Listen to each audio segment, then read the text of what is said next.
Hey everybody, Zeal Brothers here once again with another video. This one is about the Green Bay Packers, my beloved Green Bay Packers who unfortunately lost today. But there was another story in the news that you might have missed. And one of their, let's just say one of their practice squad quarterbacks called out the media for a false story. And here's the story. A guy on the pro sport football reporting, his name is Mike Florio. And he reported and took a dig on the Packers and Aaron Rodgers' vaccinated status. And he said that the Packers didn't even have a quarterback on the practice squad before the quarterback tested positive. And because the reason that the Packers didn't do that was probably because they believed that Aaron Rodgers was going to be immune because of his, at-home treatments. So he took a dig. And then who responds but the one quarterback who is on the practice squad by the name of Kurt Benkert, who responded and said that this was SHIT journalism. So then we have that, right? So you were just thinking this story would end there. Oh, wow, he got called out. Not there. Then Mike Florio responds and calls the quarterback somebody who will never be on the field, and then updates his story and says, well, the Packers do have a quarterback, but he's never been on the field and probably never will. So not only does he has his error, he now doubles down on it by being arrogant and being a jackass. So then, in response to this, the quarterback has his own pithy response. And I'll let you read the story. I'll put a link in the description. But the point of this story is that you shouldn't trust the media. Now, here's what happened. When you first get an error pointed on you, and I know I've had errors, everybody make mistakes. Everybody make mistakes. Now, the media never likes to admit their mistakes. And this is the first lesson that we had to learn. The media makes mistakes, but they never want to admit it. So when they make a story and it's completely proven false, they'll put a little correction at the bottom of the page.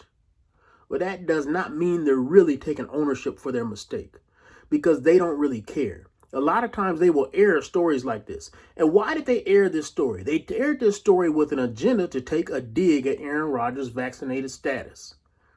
Another way of saying that is they took a dig at Aaron Rodgers because they really want to take a dig at everybody who is unvaccinated out there. And that's a media agenda.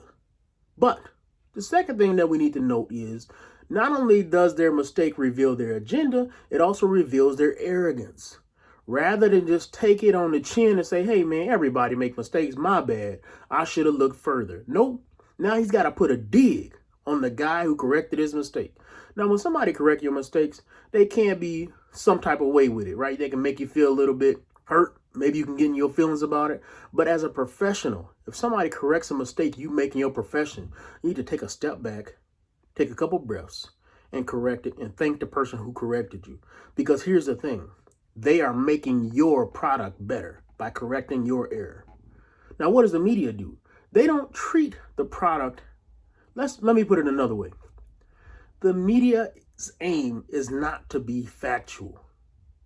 I'll say that again. The media does not try to be factual, and this story proves that case.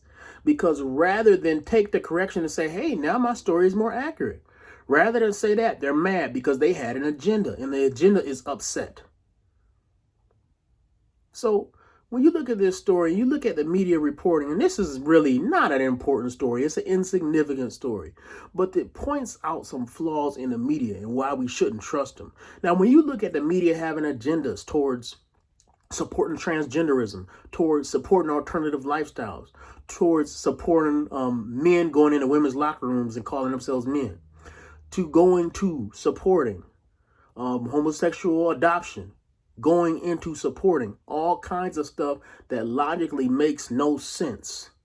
You must understand that the media is not focused on facts. Facts are tools to get across an agenda. And when you read a story, you need to be thinking about that. What is the agenda of this guy? Because the days have long passed that you could trust what you read in a newspaper or you could trust what you read on a website.